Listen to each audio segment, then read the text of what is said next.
Good morning, everybody. Today we're going to talk about how you can do more specialty wheel throwing.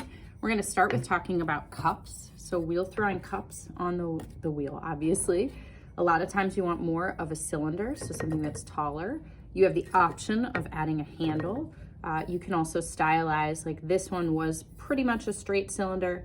The bottom was trimmed to be more elegant and small, and then the top edge was flared out while it was still on the wheel. So cylinders for cups. We're going to talk more specifically about how you create a bowl form. This is a smaller bowl, but instead of having the flat interior bottom and then the walls that go straight up, bowls have this rounded interior space. And then lastly, we'll talk about plates. Plates are the hardest, in my opinion, to make. So plates usually have a big flat bottom, then they've got this rim. If you look at the bottom, usually you can see kind of a raised part, that rim kind of goes out. And then you can also see a lot of times you trim a foot into it. So here's another example of a plate. We've got that flat area, more of the rim. You can kind of take a look at the bottom. All right, so to get started, we're gonna do the cup first. Cylinders. So when you're starting, remember wheel, you wanna attach that piece of clay really well. I'm gonna go through a lot of these steps pretty quickly, just so that you can see quite a bit. But remember, you have the ability to slow down and take your time a little more. Remember, when you're centering, you're trying to make sure the clay sits directly in the middle, and it's worth taking the time, especially for a cylinder, to really get it centered. Okay, so I'm almost there. I see some issues on the side.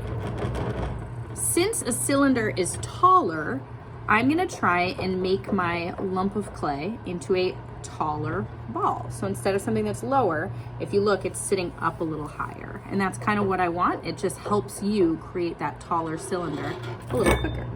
I'll put this over here so you can kind of see what we're going for. All right, centered clay. Slowly pressing my fingers down on the inside. Remember, you want to go only until it's about a 1/2 inch or a 1/4 inch from the bottom. If at any point it looks like it gets off-centered, which mine definitely did, you can go back to that centering point to try and get it a little bit more even.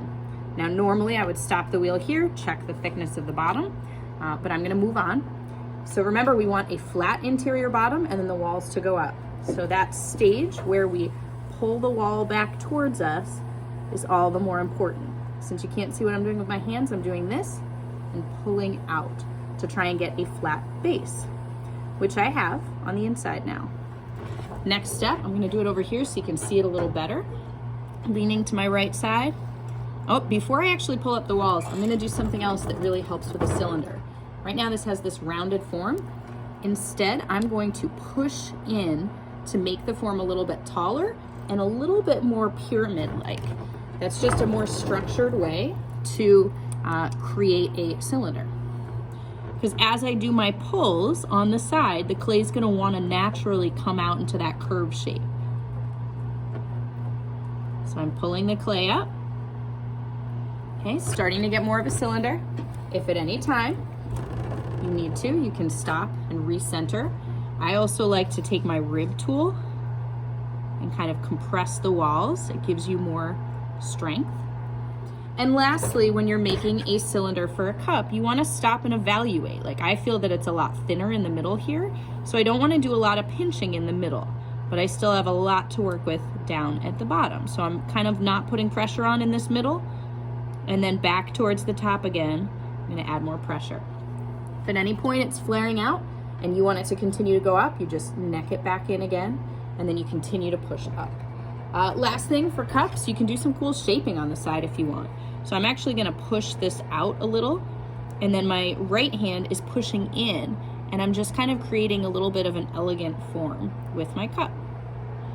Okay, and then finally, since we're doing a lot of stuff on the surface, if you have throwing rings and you wanna get rid of them, that rib tool is a really nice resource to kind of get rid of those and make your form a lot more smooth and uniform.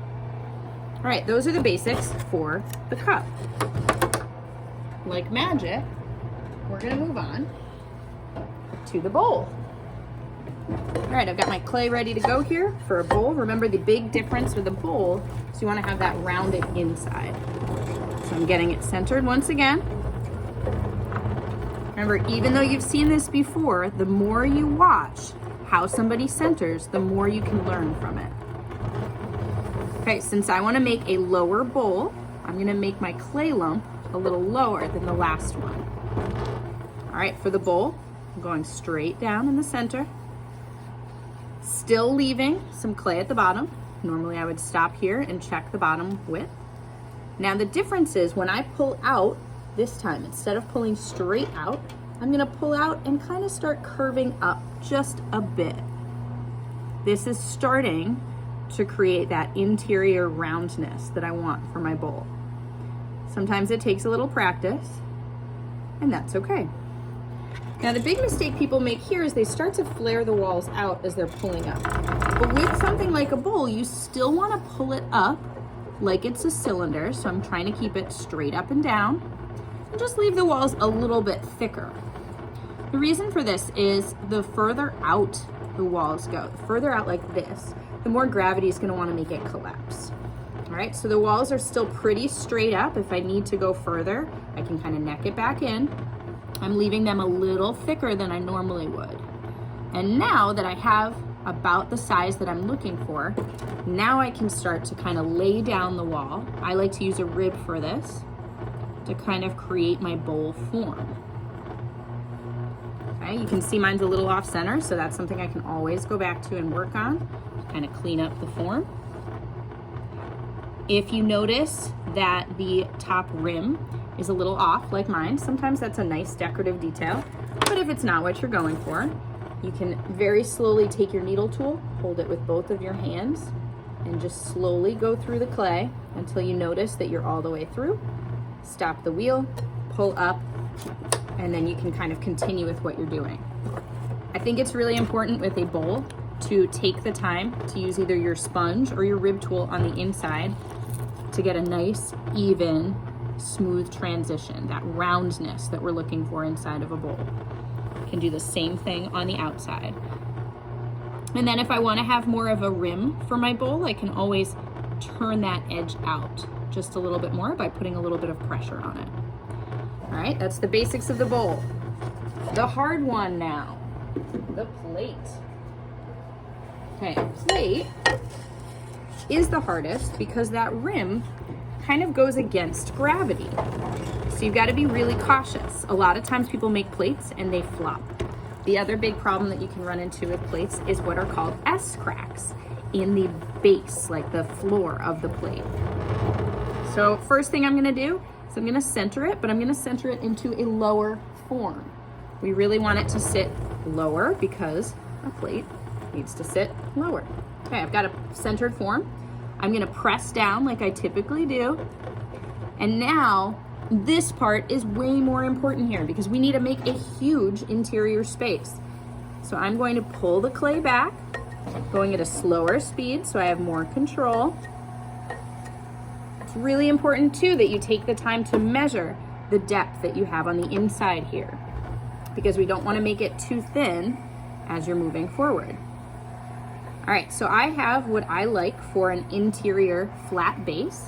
So now I'm going to create a cylinder, kind of like what I did with the bowl, just pulling my walls straight up, leaving them a little bit thicker. We're doing this because the more you go out, the more gravity is going to want to make it collapse. All right, before doing anything else, I'm going to take my sponge and kind of flatten the bottom. This is how you prevent those S cracks. S cracks are just what forms in the base, the bottom of the clay.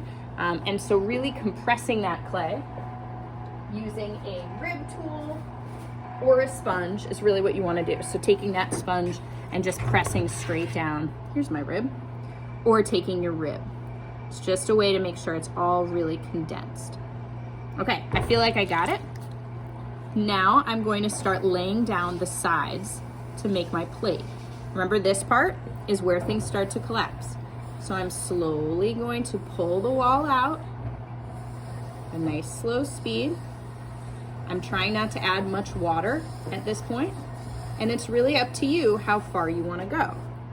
A nice tool at this point too is using the rib tool as a support underneath or on top to kind of get the desired shape.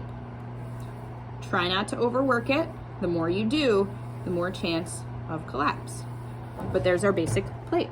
So I would cut these off, and then I can do other things once they get to the leather hard stage.